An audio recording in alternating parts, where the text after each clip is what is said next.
नमस्ते। आज हम सब मिलकर एक बहुत ही मजेदार टॉपिक के बारे में जानेंगे और वो है भारत के उद्योग। अरे वाह, ये शब्द सुनने में थोड़ा बड़ा लगता है ना? पर चिंता मत कीजिए, ये बहुत ही आसान है। चलिए साथ मिलकर इसे समझते हैं। अच्छा, एक सवाल से शुरू करें। जरा सोचिए तो, जिस बस से हम स्कूल जाते हैं, जिन किताबों को हम पढ़ते हैं और जिस पेंसिल से हम लिखते हैं, ये सब चीजें आखिर बनती कहाँ हैं? क्या ये पेड़ों पर उगती हैं? नहीं, ये सब किसी न किसी फैक्ट्री में यानी कारखाने में बनती हैं। और इन्हीं फैक्ट्रियों और कारखानों को हम उद्योग या इंडस्ट्री कहते हैं। देखा, कितना आसान था। तो सबसे पहले हम इसी बात को अच्छे से समझ लेते हैं कि ये उद्योग आखिर होता क्या है। एक बार ये समझ आ गया ना, तो अपने आसपास की बहुत सारी चीजें बिल्कुल साफ साफ समझ आने लगेंगी। तो चलिए पता लगाते हैं। देखिए, उद्योग का मतलब होता है विनिर्माण, जिसे अंग्रेजी में मैन्युफैक्चरिंग कहते हैं। अब ये विनिर्माण क्या है?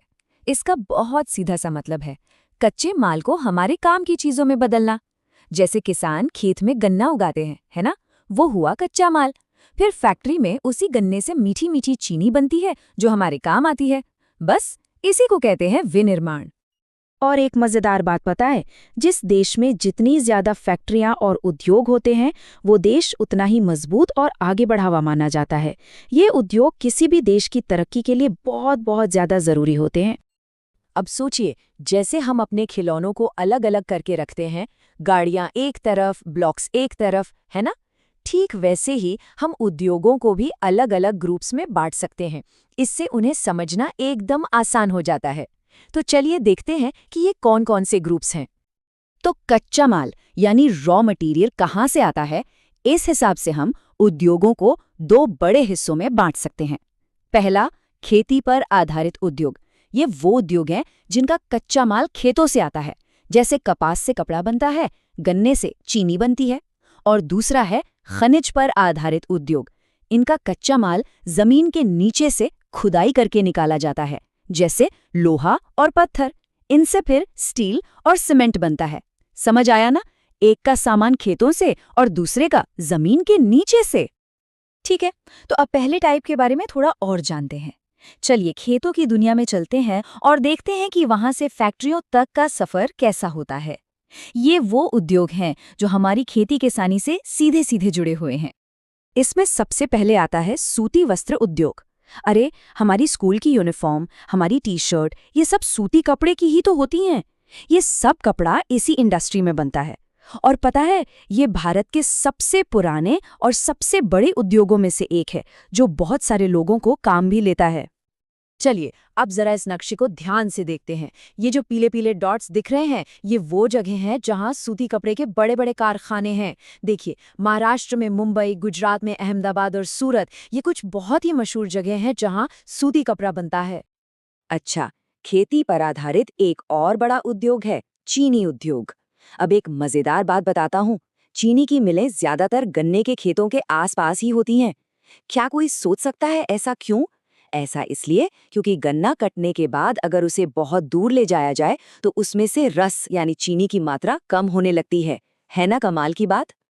इस नक्शे को देखिए, ये दिखाता है कि भारत में चीनी उद्योग कहाँ-कहाँ हैं। उत्तर प्रदेश, महाराष्ट्र, कर्नाटक, इन सब जगहों पर ये उद्योग बहुत ज्यादा है। इससे ये भी पता चलता है कि यहाँ गन्ने की खेती भी खूब होती होगी।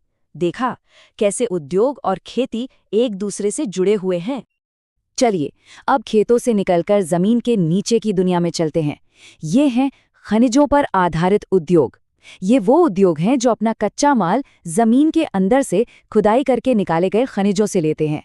ये भी बहुत जरूरी होते हैं। इनमें सबसे जरूरी है लोहा और इस्पात उद्योग, यानी आयरन एंड स्टील इंडस्ट्री।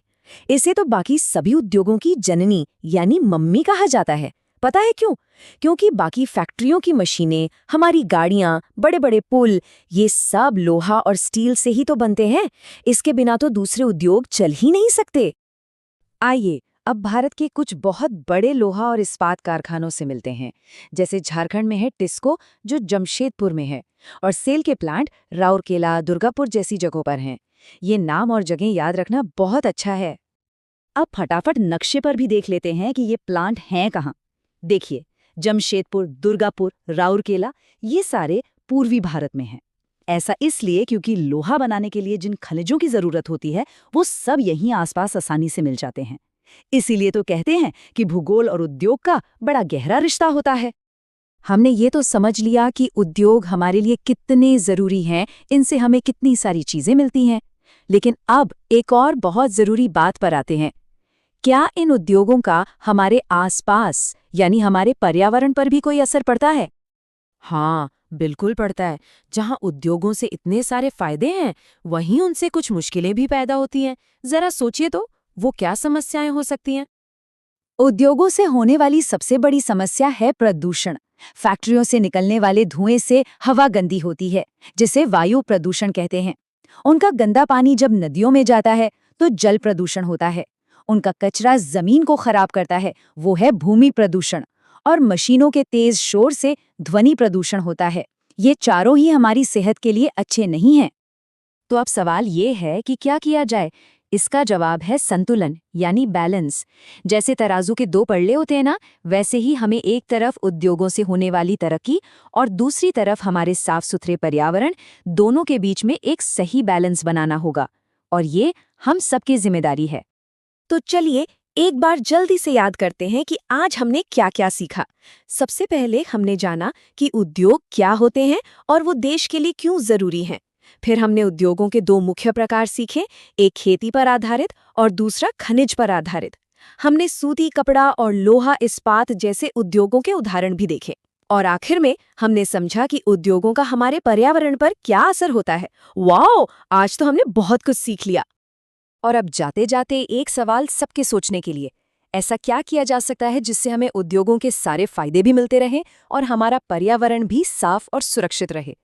ये एक बहुत बड़ा सवाल है और इसका जवाब आप जैसे होशियार लोग ही ढूंढ सकते हैं। इस पे जरूर सोचिएगा। अगली बार फिर मिलेंगे एक नए टॉपिक के साथ। नमस्ते।